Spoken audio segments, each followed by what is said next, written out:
네, 안녕하십니까. 한국사 능력 검정 시험 심화 문제풀이 강의를 진행하고 있습니다. 제가 지난 시간에 조선 후기 근대 태동기 정치사까지 마무리가 됐고요. 이 시간에는 경제사 파트입니다. 가지고 계신 교재는 387페이지가 되겠습니다. 조선 후기 근대 태동기의 경제편을 1번 문제부터 해서 바로 살펴보도록 하겠습니다. 자, 다음 제시된 수치체제의 폐단을 극복하기 위해서 시행된 정책을 오는 것은 지방에서 토산물을 곡물로 바칠 때, 자, 여기까지 봤을 때 우리가 공납의 폐단을 얘기를 하고 있는 것 같습니다. 특산물을 걷어들이는 데 있어서의 문제점이죠. 이 폐단을 시정하기 위한 정책, 광해군대 때 시작이 돼서 숙종대 때 전국적으로 확산이 됐던 대동법이죠. 문제 대동법에 대한 설명으로서 옳은 것은 이런 얘기가 되겠죠. 1번 봅시다. 농민들의 부담을 줄이기 위해서 방군수포제를 시했다. 방군수포제는 군역제도에서 나온 용어입니다. 대동법하고는 무관한 얘기죠. 방군수포라고 하는 것은 뭐냐면은 방군, 군역제도예요. 방군, 군대를 풀었다는 겁니다. 수포, 제초. 군대를 해방을 한 거예요. 군대를 풀어버리고요. 그리고 포를 걷어서 운영한다라고 하는 겁니다. 근데 방군 수포를 하다 보니까 어떤 문제가 나오냐면은 각 지방, 각 관청마다 사람을 하나 사서 보내는 그 돈 액수가 있을 거 아닙니까? 그걸 우리는 대립가라고 그래요. 대립가. 대립가가 상회했다라고 하는 겁니다. 대신 입영시키는 값이에요. 상회했다. 그래서 그 값을 일정하게 만들어 놓은 것이 중종대 군적 수포제였었다. 그래서 12개월마다 군포를 2피를 거둘 수 있도록 만들었다.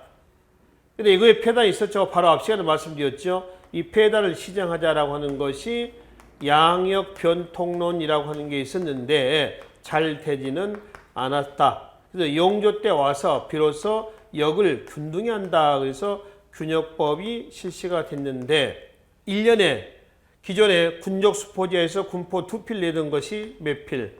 1필로 반감이 됐다라고 하는 거죠. 이 과정이었습니다. 그래서 이제 5번 같이 보겠습니다.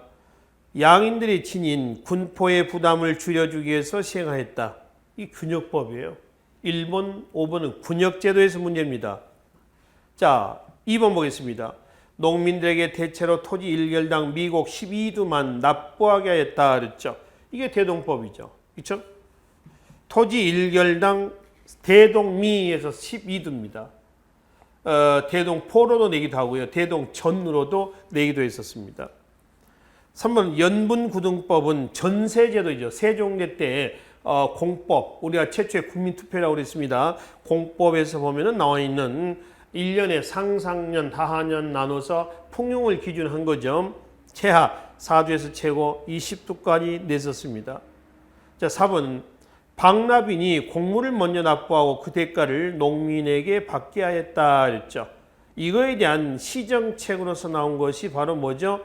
대동법입니다. 그러니까 4번을 정답으로 하면은 안 됩니다. 문제는 이 폐단을 위해 극복하기 위해 시행된 정책이니까 대동법을 얘기하는 것이지 선지 4번 내용은 대동법이 나오게 된 배경이에요. 그러니까 폐단을 얘기하는 거죠. 그러니까 1번은 2번이 정답이 되겠다라고 하는 겁니다. 그러니까 대동법 같은 게 이런 경우죠. 국가가 농민들에게 불산 곡물, 그러니까 생산되지 않는 특산물을 부과하는 겁니다. 또 수요량을 기준해서 부과해요. 생산량보다는. 그래서 방납, 대납 이런 폐단이 나온단 말이에요. 그래서 국가가 이제 그 폐단을 어떻게 인식하고 있었냐면은 공납물 청부업자들이 중간에 껴가지고 선공납 후 징수를 하고 있었다 그렇지. 먼저 갖다 낼 때는 정량을 갖다 내고 나중에 농민으로부터 걷어들 때는 뭐 2배, 3배, 뭐 4배씩 이렇게 수고비를 붙여서 걷어들인단 말이에요. 이 공납물 청부업자들을 우리는 뭐라 하냐면은 서리, 경절이 얘네들이 주로 그 일을 하고 있었어요. 그래서 정부에서는 안 되겠다. 이거 없앤 거죠. 그래서 중앙관청으로서 뭘 두고? 선해청을 두고. 그러니까 원래 대동법이라는 명칭은 선해법이라고 했어요. 선해법이라고 했다가 나중에 선해청으로 대동법으로 바뀌어지죠. 선해법은 선해청에서 기납니다. 선해청을 두고 토지에서 1결당 12두에서 대동미, 대동포, 대동전 해서 이제 거두어 드립니다. 그럼 거둬들인 것을 이제 국가가 특산물을 구매를 어떻게 하느냐? 종래 공납물 청부업체였던 서리, 경렬이 얘네를 양성화시켜요. 이 양성화시킨 얘네를 뭐라고 하죠? 공인이라고 그래요. 대동법 실시로 인해서 나타난 특허상을 뭘 한다고? 공인이라 한다. 그래서 공인들에게 두 번째 단계입니다. 대동법 공가 특산물을 사다가 내라 해서 그 값을 선불로 줍니다.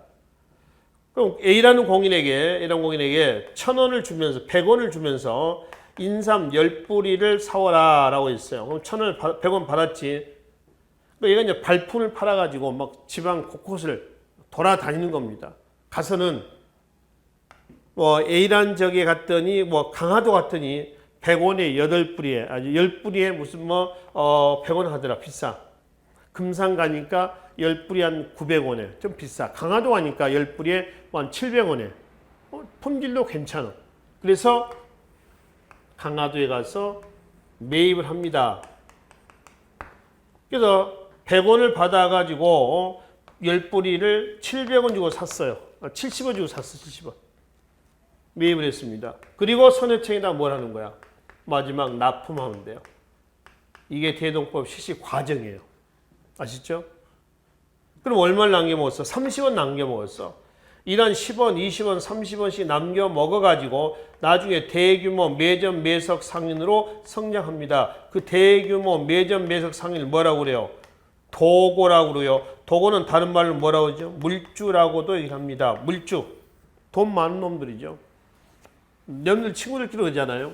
야, 오늘 물주가 너니까 네가 뭐 술 좀 사고 네가 밥도 좀 사고 이렇게 해라. 이렇게 하죠. 그 물주예요.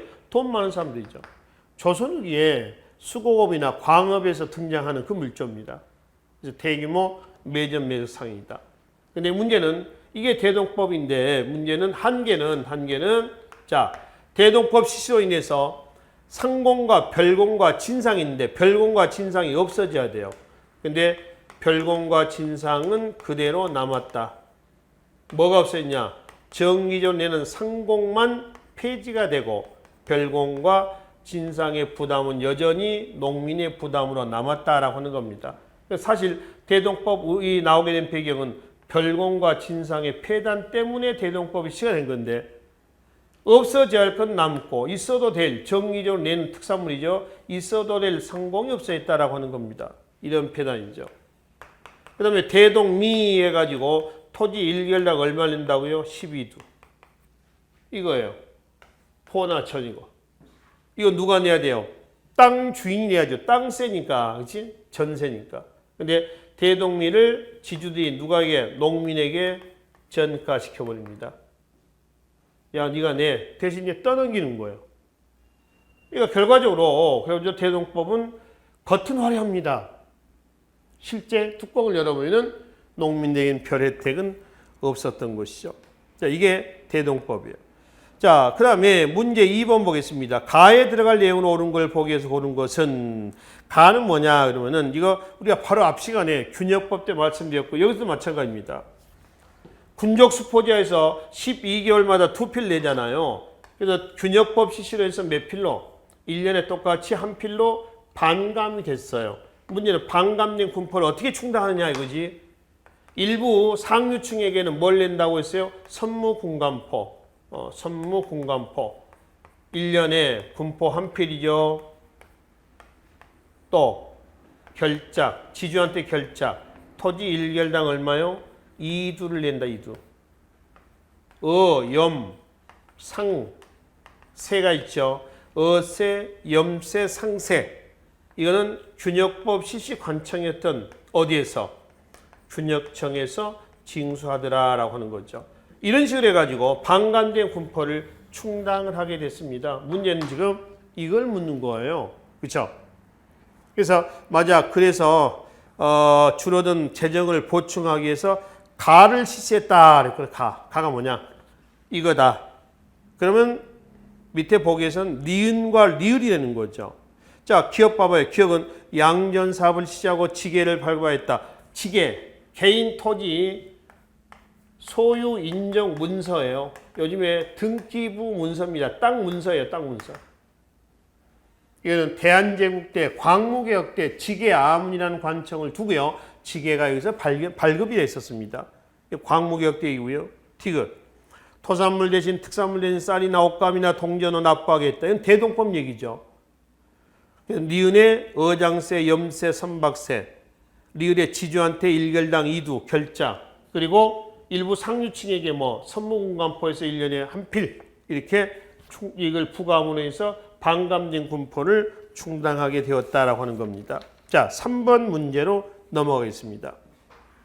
다음에서 묘사하고 있는 시기의 역사적 사실로 옳지 않는 것은 허생전 얘기입니다. 박지원의 한문소설이죠. 18세기입니다. 보부상들을 보호할 목적으로 해상공국이 설치됐다. 해상공국은 1883년이에요.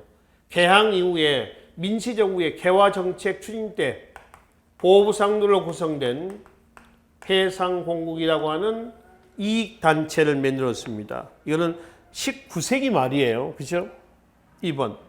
특정 상품들을 독점 판매하는 도고 상업이 성행하였다.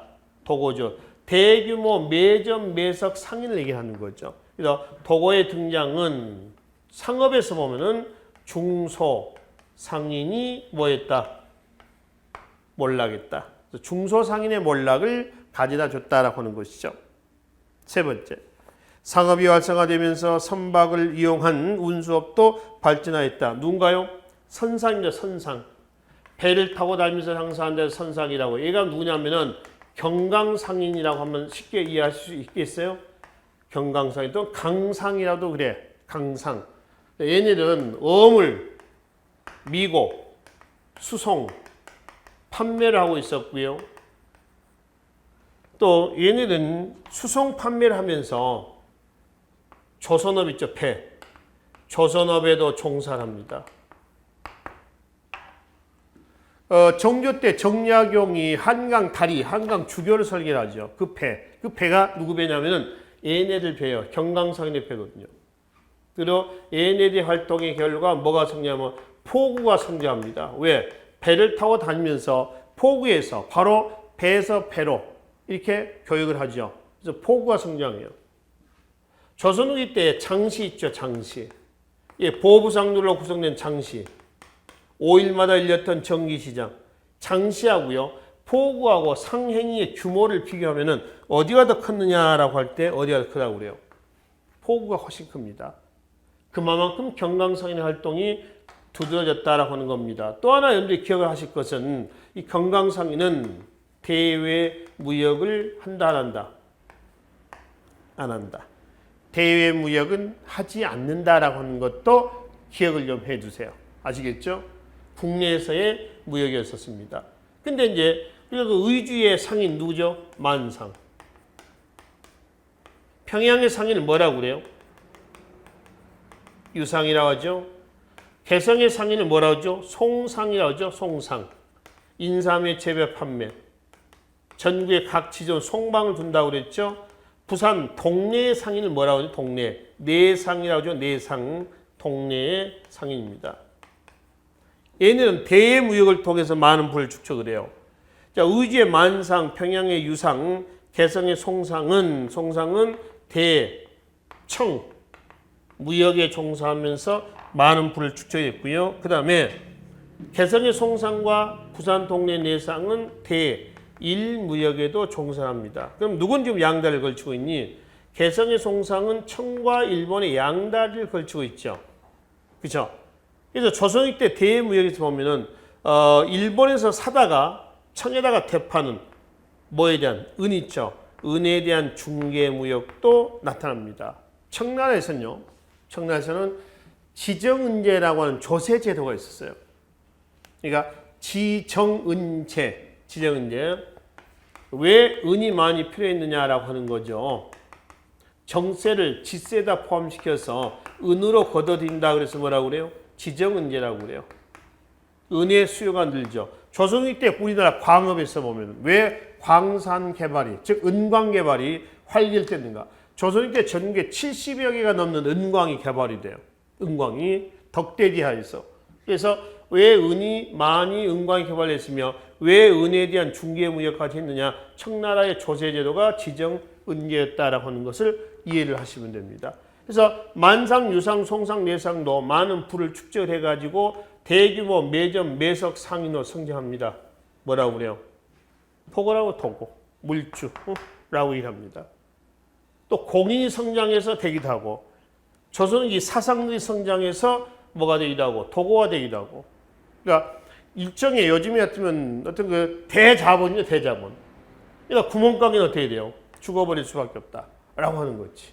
그러니까 요즘에 시골에 가도요, 구멍가게는 없어요. 전부 24시간 운영하는 편의점입니다. 시골에, 아주 시골에 가도 편의점이에요. 그러니까 예전에 구멍가게 뭐 할머니, 할아버지 앉아서 말이죠, 뭘 팔고 하는 그런 가게는 찾아볼 수가 없습니다. 대자본이 잠식하면서 시골까지 그런 구멍가게는 몰라갈 수밖에 없다 라고 하는 거죠. 그래서 도고의 등장은 신분제 변동, 상인계층의 분화, 신분제 변동에도 영향을 주고 있었습니다. 자, 계속 보겠습니다. 그래서 3번은 그 경강상인이고요. 네 번째, 전국적으로 발달한 장씨를 토대로 한 사상들이 성장하였다. 누구죠? 뭐 만상, 유상, 송상 애들이죠. 5번, 이 시기 개성입니다. 개서라고 되어 있죠. 오탈자입니다. 좀 수정 좀 하십시오. 개성의 송상은 중개무역을 통해 많은 불축이 있다. 봐, 송상. 일본에서 사다가 청이나 대파는 은에 대한 중개무역입니다. 또 하나. 그리고 송상은 주력 품목이 뭐라고 했어요? 인삼입니다. 인삼. 그러니까 조선후기 때 대무역에서요, 청과 일본의 공통된 수출품은 뭐게요? 인삼이다. 라고 이제 보시면 되겠죠. 그래서 3번은 일본이 잘못된 설명이 되어 있습니다. 일본은 19세기 얘기예요. 개항 이후에 정부의 개화 정책 때의 보부상들의 어떤 그 경제적인 이익단체입니다. 이익단체. 이 갑신정변 때 가면은 1884년 갑신정변 개혁 요강 14개조에 보면은 해상공국을 없앨 것, 뭐 이런 주장도 나와 있어요. 4번 보겠습니다.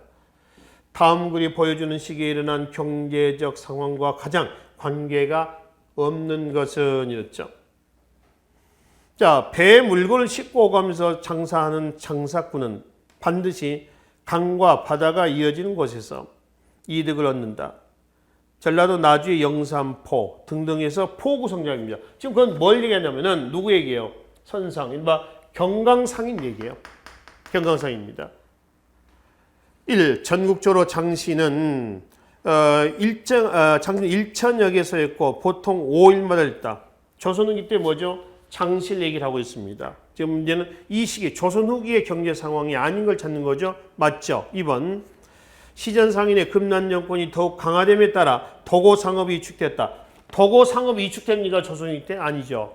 번창하죠. 그리고 시전상인의 금난 정권이 강화가 되나요? 여러분들 1791년 신해년에 신해통공 기억하시죠? 신해통공으로 해서 시전 상인이 가지고 있는 금난 정권은 없어집니다. 단 유기전 상인이 가지고 있는 금난 정권은 그대로 남아 있어요. 그렇죠? 세 번째, 경강 상인의 활동으로 한강 유역에는 나루터가 많이 났다. 그래서 이제 포구가 성장하고요. 지역적으로는. 덕대는 광업에서 방금 말씀드렸죠. 덕대가 노동자를 고용하여 대규모 광산을 개발하였고, 그렇죠? 덕대, 요즘에 CEO 정도로 보시면 됩니다. 근데 이 덕대는 말이죠, 돈은 없어요. 근데 기획력은 아주 뛰어나. 그래서 덕대가 사업 계획서를 써가지고 도고한테 가. 야, 네가 나한테 100억만 투자해라. 그러면 100억 투자하면 내가 너 금 한 100톤 캐다 주마. 계약을 맺는 거죠. 그래서 도고가 100억을 투자를 하는 거야. 그럼 이제 덕대 밑에 혈주가 있습니다. 혈주는 현장 감독 정도로 보시면 돼요. 혈주한테 전화를 해. 야, 내가 물주 하나 물어왔어. 너 얘들 좀 모아. 광군 좀 모아라. 그래서 혈주가 이제 방방곡곡에 광고 모집 광고를 내는 겁니다. 그래서 노동자들을 모아요. 뭐 채굴 노동자, 체련 노동자, 운반 노동자에서 조선의 수공업과 광업의 공통점이 뭐라고요? 분업에 의한 협업이에요. 분업에 의한 협업이다. 그래서 덕대, 혈주, 노동자 이게 한 팀이야. 이거를 덕대제라고 그래요. 덕대제. 그러면 이제 덕대가 금을 100톤을 캐가지고 도가한테 줘. 돈 100억 받아왔지. 그래서 덕대가 예를 들어서 한 10억 먹고 혈주가 한 5억 먹고 노동자, 임금 노동자 아닙니까? 월급 주는 거야. 의무적으로 봉사하게 하는 그 요역이 아닙니다. 그래서 얘네에게 이제 돈을 주고 이렇게 해가지고 분배하는 거죠. 그래서 도고 상업이 도고가 광업에 종사하고 관여하고 있고요. 또 수공업에 보면은 선대제 수공업이라고 앞에 있었죠 한번. 선대제 수공업도 마찬가지 누가 도고가 중간에 지금 관여를 하고 있습니다. 그래서 도고는 조선후기에 상업이 있어서 대규모 매점 매석 상인으로서 조선후기 때 빠질 수 없는 그런 존재였었던 것이죠. 그래서 지금 5번은 3번인가요? 4번이죠. 덕대가 노동자를 고용해서 대규모 광선을 개발하고 있는 모습이야. 조선후기 때 5번. 서울에는 종로, 이연, 칠패 등의 사상들이 성장하고 있었고 맞죠? 종로는 종로입니다. 이연은 지금의 동대문 시장이고요. 칠패는 지금의 남대문 시장이에요. 전부 사상들이 성장하고 있는 모습이라는 거죠. 2번이 잘못되었습니다. 5번으로 하겠습니다. 다음 그림이 그려진 시기에 경제 상황을 옳지 않는 것은 정선의 금강전도, 진경산수하라고 그랬죠. 부관법에 의해서 그려진 김홍도의 대장간도 18세기입니다. 18세기의 조선 후기의 경제 상황이 아닌 것은 1. 모내기법이 널리 실시가 됐고요. 맞죠? 상평통보가 전국적으로 통용이 됐고요. 상평통보는 대동법 실시로 인해서 전국적으로 유통됩니다. 대동법이 광해군대 때 시작이 돼서 숙종대 때 전국적인 실시를 봅니다. 1608년에서 1708년이에요. 몇 년 걸린 건가요? 100년 걸렸습니다. 익류지역을 빼고도 100년이에요. 함경도, 평안도, 제주도입니다. 익류지역. 세금을 걷어들이는데 중앙으로 운반하지 않는 지역을 익류지역이라고 그랬죠. 그럼 왜 100년씩 걸렸냐? 공납이, 원래 공납은 호세입니다. 매 가가 호마다 내는 건데 이제 뭘로 된 거야? 전세화 됐지. 그러니까 전세화 되면서 누구의 부담이 늘어나는 거예요? 양반 지주의 부담이 늘어나는 거죠. 그러면 양반 지주들이 야 농민들한테 야 너네는 얼마나 힘이 드냐 고생했냐 내가 세금 내주마 이렇게 내겠습니까? 안 내는 거죠. 그러니까 양반 지주의 반대에 부딪혀서 100년씩 걸릴 수밖에 없었다라고 하는 겁니다. 여튼 이때 돈이 상평통보예요. 세 번째, 병난도는 고려시대 때 대무역 창구를 어디라고 그래요? 병난도라고 그러죠. 역사상에서 우리가 특정 시기에 대무역 창구를 자 신라 때 보면은 당항성, 영암, 울산, 신라대 때 장목의 청해진, 고려시대 때 예성강 입구의 병난도와 금주, 김해입니다. 조선시대 때는 어디냐 그러면은 자 울산, 그 다음에 부산포, 제포, 울산은 연포가 되겠죠. 조선은 삼포입니다. 부산포, 제포, 연포. 그래서 지금 고려시대 때 병난도, 예성강 입구의 병난도고요. 자 4번 목화와 담배, 조선후기 때 상품 작물이죠. 팔기 위한 작물들이죠. 팔기 위한 작물이라면 팔 수 있는 시장이 있었다는 거 아니에요? 장시를 얘기하는 겁니다. 그래서 5번에 전국에 천여 개의 장시가 개설되었다라고 하는 것이죠. 3번이 잘못된 설명이 되겠습니다. 자, 6번 보겠습니다. 가에 들어갈 그림으로 옳은 것은 겸재, 정선입니다. 지금 우리 미술관에서는 우리나라 산천의 아름다움을 사실적으로 그려낸 이런 걸 뭐라고 그래요? 진경산수하라고 했어요. 직접 가서 눈으로 보고 그린 그림. 부관법에 의한 그림. 맨 왼쪽에 있는 것이 육상묘도입니다. 육상묘도. 육상묘의 도, 그림도자예요. 그림도자입니다. 육상묘는 누구의 사당이냐라고 하는 거죠. 영조의 어머니예요. 영조의 어머니도 신분이 좀 천하죠. 숙빈 최씨입니다. 최씨의 위패를 위패, 신주를 모시는 것이요. 묘는 무덤을 얘기하는 건 아니고요. 이 묘예요, 묘. 아셨죠? 우리가 조선시대 때 종묘 사직할 때 그 종묘할 때 종묘 위패를 모시는 일정 시기면 사당입니다. 사당을 얘기하죠. 그래서 영조의 어머니였던 숙빈 최 씨의 신주를 모셔놨었던 사당을 육상묘라 한다. 그 그림이에요. 가운데는 금강전도입니다. 많이 보셨죠? 그러면 가에는 겸배 정선의 그림 중에 대표적인 진경산수화의 1번 인왕 제색도가 들어가시면 되겠고요. 2번은 영통골 입구도랑 영통골 입구 또는 영통골 영통통구도라고 합니다. 명언은 같은 얘기입니다만 3번은 안견의 몽유도원도죠. 15세기 때죠. 안평대군의 꿈이야기를 그렸다는 거고요. 4번은 19세기 추사 김정희가 제주도 유배 시절에 중국에 왔다 갔다 하면서 책을 구해가지고 자기가 갖다 준 사람에게 그려서 보냈다는 세한도입니다. 세한도를 얘기하는 거고요. 5번은 강희안 16세기 고사간수도죠. 선비가 수면 위를 엎드려져서 무념무상 속에서 바라보고 있는 모습이에요. 그걸 고사관수도라고 얘기를 한다라고 하는 것이죠. 자, 그래서 이거는 겸재 정선에 대한 그림이니까 1번이 여기 해당이 되겠습니다. 자, 그래서 조선 후기 근대 태동기의 경제편까지는 거기까지 마무리하고요. 교재 404페이지로 넘어가도록 하겠습니다. 이거는 조선 후기 사회사에 관련된 문제가 되겠습니다. 바로 1번 보시죠. 다음의 현상을 촉발하는 원인으로 가장 적절한 것은 이거 다산정약용의 목민심서에 나와 있는 얘기입니다. 이거는 조선 후기 신분제도가 동요가 되고 있는 모습이에요. 조선 후기 신분제도가 어떻게 동요가 되냐 그러면 이런 모양 아닙니까? 양반, 중인, 상민, 천민. 그러니까 누구만 들고? 양반. 양반만 들고 중인 감소, 상민 감소, 천민 감소 이런 모습이에요. 그럼 왜 이런 모습이 나왔느냐라고 하는 겁니다. 자, 조선 후기 때 이 현상을 촉발한 원인은 뭐냐? 조선 후기의 정치 경제 구조의 변동의 결과입니다. 특히 정치 구조의 변동이라면은 분당 정치의 폐단이 누적이 되다 안 돼가지고 결국은 세도 정치로 넘어가죠. 3번 소수 가문의 권력 독점으로 벼슬길이 좁아졌다 해서 나타나는 원인들이고요. 1번 북벌로는 효종대 때 한참 앞이죠. 두 번째 이양선이 출몰해서 민심이 흉흉해져서 신분제가 동요가 되겠습니까? 그건 아니죠. 사회가 불안해졌겠지.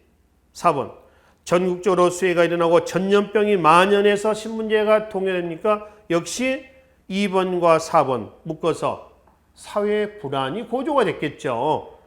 5번 수령의 향촌 지벽이 점차 약화? 아니죠. 조선후기 때는 기존의 기득권을 갖고 있는 구향 누군가요? 기성 양반들 16, 17세기 때 기성 양반들 그 다음에 새롭게 성립했던 누가 나오죠? 신양 경영형 분홍이라든가 부상들 있죠. 분홍들 광작을 통해서 많은 부를 축적했던 요호 부민이라고 하는 사람들 부상 뭐야? 장사해가지고 돈 많이 벌었던 아까 누구야? 도고 있죠, 도고. 물주 말이에요, 도굴. 쟤네들입니다. 얘네들은 돈은 있는데 권력은 없어요. 그러니까 권력은 있는데 돈이 없는 누구랑 결탁하냐면 관권과 결탁합니다. 즉 수령이라든가 누구죠? 향리들, 아전들이죠. 얘네들과 결탁을 해가지고 기득권을 갖고 있는 구양, 기성 양반들에게 향권에 도전합니다. 이걸 우리는 뭐라 하냐면은 향권 쟁탈전이다. 그래서 뭐라고 그래요? 향전이라고 향전. 그래서 향전이 발발한다. 아시겠죠? 향전의 발발입니다. 그 향전 속에서 결국은 농민들이 피해를 보겠지요. 그럴 거 아닙니까? 쉽게 말하면 고래 싸움에 새우 등 터진 거예요. 그러면 이때 농민들은 향전 속에서 피해만 본 건 아니고요. 지금 19세기 세도 정치 아닙니까? 세도 정치 때 피치층에게 가장 많은 악 영향을 끼쳤던 것이 뭔가요? 삼정문란입니다. 전정, 군정, 환곡의 문란이요. 그로 인해서 농민들 2중고, 3중고, 4중고를 당하는 거예요. 이 농민들은 버티다 못해서 그래서 결국 그 지배층에 제항을 합니다. 이게 소극적인 저항도 있고요. 또 적극적인 저항도 있어요. 소극적인 저항이라고 하면 뭘까요? 항조, 조세저항입니다. 거세, 세금 납부 거부죠. 이런 것들이고요. 적극적인 저항이라고 한다면 뭔가요? 그래서 산호, 와언, 원전 뭐 이런 것들이요. 그도 아닐 때는요. 마지막 최후에 할 수 있는 방법이 뭘까요? 밀란입니다. 그것이 이제 1811년 홍정연안이라든가 1862년 진주 밀란을 시작으로 전국적으로 확산된 임술 밀란 이런 것들이 되겠죠. 그래서 조선의 사회는 치료 단계는 넘었습니다. 청산 단계가 되는 거예요. 이런 상황 속에서 흥선대원군이 등장해가지고 민생 안정책을 추진하고 또 이 시기 때 열강의 통상 요구 속에서 통상 수요 거부 정책을 추진하고 또 세도 정치로 인해서 왕권이 약화됐을 때 왕권 강화 정책을 추진했던 것이죠. 역사적인 흐름은 이렇게 넘어가는 겁니다. 그러니까 지금 관권, 신양, 얘네들 세력이 지금 어땠어요? 강화가 되고 얘네들 세력이 약화가 되고 있는 양상이거든요.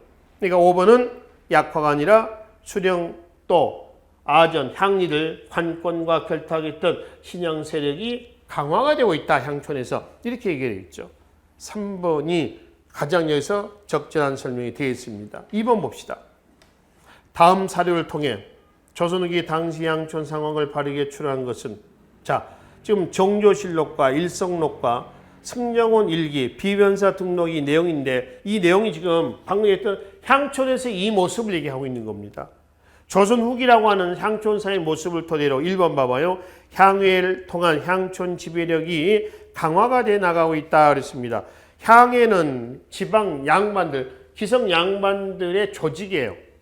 그러면 걔네들이 향회를 통해서 향촌 지배력이 강화가 되고 있어요.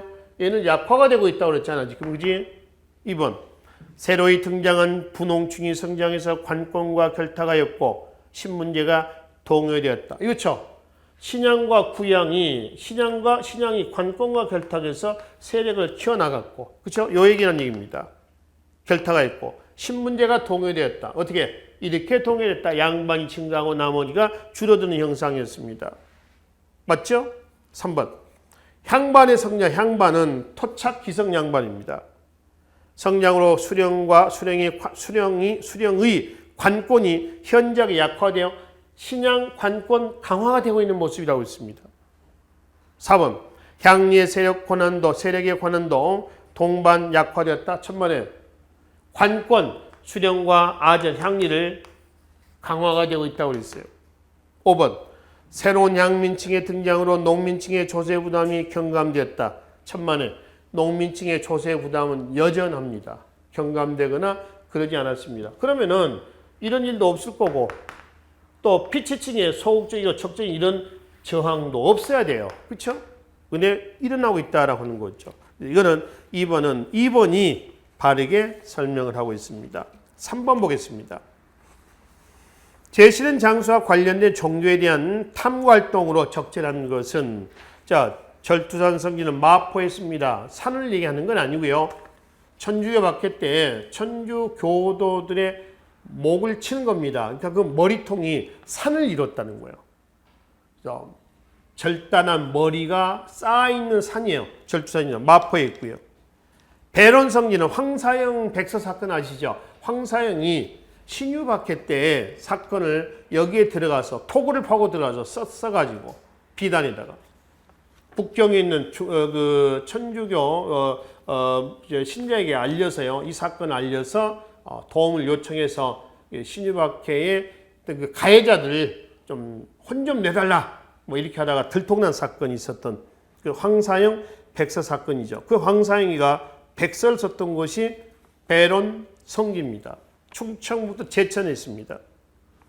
3번 교조시운동 나올 때 이거가 3번이 아니라 세 번째 해미읍석은 서산에 있는 거고요. 그 다음에 네 번째 치명자산 성지는 전라북도 전주에 있습니다. 전부 천주교에 관련된 얘기예요. 1번은 동학 아닙니까? 3번도 동학이에요. 그죠? 2번 소격서가 폐지된 시기 중종대 때 조광조 개혁 정치 때 소격서가 폐지가 되죠. 네 번째 천주교와 탄압받은 사례 알아본다. 이게 적절한 설명이 되겠습니다. 4, 5번은 정감록 18세기 이후에 나타난 애언 도참 사상이에요. 이거는 사회가 그만큼 어수선했었다라고 하는 것을 보여주기도 합니다. 그래서 3번 문제는 4번이 여기에 해당이 되겠습니다. 4번 보겠습니다. 다음을 주창한 종교에 대한 설명을 오는 것은 서도로서, 서양의 도입니다. 서학이죠. 사람들을 가르쳐야 하겠는가? 아니다. 그러니까 서학에 대한 반대, 서양 학문에 대한 반대입니다. 서학. 반대말은 뭐죠? 동양의 학문에서 동학이죠. 동학. 금지령과 천주의 금지령과 박해도 불구하고 교세가 확산되니까 1860년 경주 잔반 최재우가 동양의 학문이라 해서 동학을 개찬하게 됩니다. 동학에 대한 설명을 오는 거 1번 전라도를 중심으로 포교를 시작한 게 아니라 최재우는 경주 잔반이라고 했습니다. 경주 지방에서 출발합니다. 두 번째 오적 암살단을 주도했던 나철, 오기호 단군 신앙을 모태로 대종교를 개창하죠. 3번 신채호의 민족주의 역사학을 탄생시켰다. 동학하고 신채호하고는 관계가 없습니다. 아시죠? 4번 수동문, 안신가, 논학문 등을 전파했다 그랬습니다. 이거 수동문, 논학문은 동경대전에 나와 있는 동학의 교리집이에요. 수덕문, 논학문이었습니다. 그 다음에 포교용 가사집을 뭐라면 용담유사라고 그래요. 여기에 거기 하나 있는 안심가가 있죠. 안심가. 이런 것들이 들어가 있습니다. 참고로 동경대전은 경전이에요. 동학의 경전이라는 얘기입니다. 이건 한자로 되어 있고요. 용담유사는 포교용 가사집으로서 한글로 되어 있습니다. 식자층에서 무식층까지 광범위하게 끌어안겠다. 뭐 이런 취가 담겨져 있죠. 전례 문제로 5번 정부의 박해를 받은 것은 뭔가요? 바로 천주교죠. 전례 문제로 인해서 박해를 받은 첫 번째 박해가 정조 때의 신해 박해입니다. 윤지 중에 모친상이 발단이 됐었던 신해 박해가 여기에 해당이 되겠습니다. 자, 뒤에 5번 보겠습니다. 다음 사건에 대한 탐구활동으로 가장 적절한 것은 순조실록에 나와 있는 겁니다. 황사영 백서 사건이죠. 여러분들 천주교 4대 박해 그러면은 정조 때 신해 박해, 순조 즉위하자마자 신유 박해, 헌종대 때 기해 박해, 최대 최후의 천주교 박해, 흥선대웅대 때죠. 고종대 때가 되겠습니다. 병호 박해입니다. 자, 그 중에 신유 박해 결과 1. 실학의 태조와 2. 황사영 백서 사건이 일어났다. 다음 중 천주교 박해에서 실학의 태조와 황사영 백서 사건이 이야기가 됐던 천주교 박해는 뭐냐? 순조 즉위하자마자 터진 신유 박해고요. 왜? 남인들이 많은 피해를 받아서 남인들에 의해서 연구를 했던 실학이 퇴조합니다. 한편 기해 박해 있죠. 기해 박해 결과 하나, 오가작통법. 원래 오가작통법은 농민 통제 목적인데 이거는 천주교 교세 학살을 막자는 겁니다. 또 하나는 척사윤음이 발표됐다. 사교를, 천주교를 배척하라는 윤음, 어명을 척사윤음이다 라고 얘기합니다. 그리고 병호박해는 병호가 병인박해입니다. 수행합니다. 1866년이에요. 병인박해는 병인, 그해 9월달이죠. 프랑스 함대 강화도 점령 사건, 병인 양요의 원인이 되는 거죠. 대표적인 천주교 4대 박해입니다. 신해 신유, 기해 병인 박해, 그리고 신해 박해는 아까 말씀드렸죠. 전례 문제, 제사의식 무시, 윤지충의 어머니, 신주 소각부터 시작이 되는 거죠. 자, 보겠습니다. 그래서 문제 5번은 지금 황사영 백서 사건, 신유 박해와 관련된 겁니다. 1번 천주교 박해 배경을 조사한다 라고 얘기하시면 되겠죠. 나머지는 천주교와는 관계가 없죠. 2번은 이 백암 박은식의 유교 신론입니다. 양명학적 사상이 들어가 있죠. 실천을 강조했던. 그 다음에 3번 대종교의 항일운동 제후 만주가 되겠고요. 4번은 한영운의 조선불교 유신회겠죠. 5번은 원불교입니다. 개간, 간척, 종교단체에서 유일한 경제국운동 단체를 전개했던 종교단체가 원불교입니다. 개간 저축운동을 전개를 하고 있었죠. 자, 6번 보겠습니다. 다음에 사건이 발생한 시기의 집권세력에 대한 설명으로 옳지 않는 것은 자료 내용은 바로 세도 정치. 누구 때인가요? 세도 정치 순조 때입니다. 순조 때. 순조 때 세도 정치 앞 시간에 말씀 한번 드렸었나요? 이제 한번 봅시다. 이 세도 정치 그러면 지금 순조, 헌종, 그 다음에 철종 아닌가요? 그죠? 그 중에 순조 때에 일어났던 1811년 홍경래 난의 경문이에요. 경문. 순조 때 안동림씨 세도기 때 아닌가요? 1번 보겠습니다. 왕실의 외척이 세도를 명문으로 정권을 잡았고 안동림씨. 이번에 호조와 선해청의 요직을 차지하여 재정 기반을 확보했고 호조, 요즘에 기획재정부 아닙니까? 선해청, 조선국의 경제주무관청이에요. 대동법시 관청이도 했었죠. 세 번째, 의정부와 병조를 권력의 핵심기로 삼고 인사권을 장악히 했다. 이거는 붕당 정치 때 얘기고 지금은 뭐예요? 세도 정치기 때입니다. 세도 정치기 때. 그래서 이 시기 때는 의정부, 육조 이 기능은 있으나 마나 그리고 뭐가? 비변사의 기능이 강화가 됐는데 안 좋은 쪽으로 강화된 겁니다. 그래서 왕, 육조, 의정부 기능이 약화가 되고 있는 모습이죠. 4번. 과거 시험에 합격자를 남발하고 뇌물이나 또 연줄로 인사를 농단했으며, 그렇죠? 5번. 지방사회에서 성장하는 상인과 분홍들을 통치 집단 속으로 포섭하지 못하고 그들을 수탈의 대상으로 삼았다. 이게 세도 정치 한계. 끌어안아야 되는데 걔네들로부터 한 푼이라도 더 약탈하는데 그런 수단으로, 그런 어떤 목표로 삼았었다라고 하는 겁니다. 이게 세도 정치의 한계로 보시면 되겠습니다. 자, 뒤에 7번 문제 보기로 하겠습니다. 다음의 지문과 관련이 먼 것은 이거 삼정문란 중에서 뭐의 문란이냐 그러면은 군역의 문란을 지금 얘기를 하고 있습니다. 군역. 이 지문과 관련이 먼 것은 1. 제시된 자료는 농민경제의 위협 요소로 작용하기도 했다. 그렇죠? 삼정문란이니까. 두 번째, 균역법 실시로 이해 폐단이 어느 정도는 해소되기도 했다. 그렇죠? 근데 근본적인 문제 해결은 아니었습니다. 세 번째, 농민들에게 강제로 부담시키면서 폐단이 심화가 되고 있었다. 그렇죠? 그 폐단, 인징, 족징, 황구첨령, 백골징포 이런 폐단이란 말이에요. 네 번째, 비총법 실시로 농민의 부담이 증가됐다. 비총법은 뭐냐면 숙종제 때 비총법이에요. 또 비총제라고도 그래. 또는 이걸 이렇게도 얘기해요. 총액제를 얘기합니다. 마을 단위로 공동으로 부과하는 거죠. 그래서 이거를 같은 얘기로 공동납제라고도 그래요.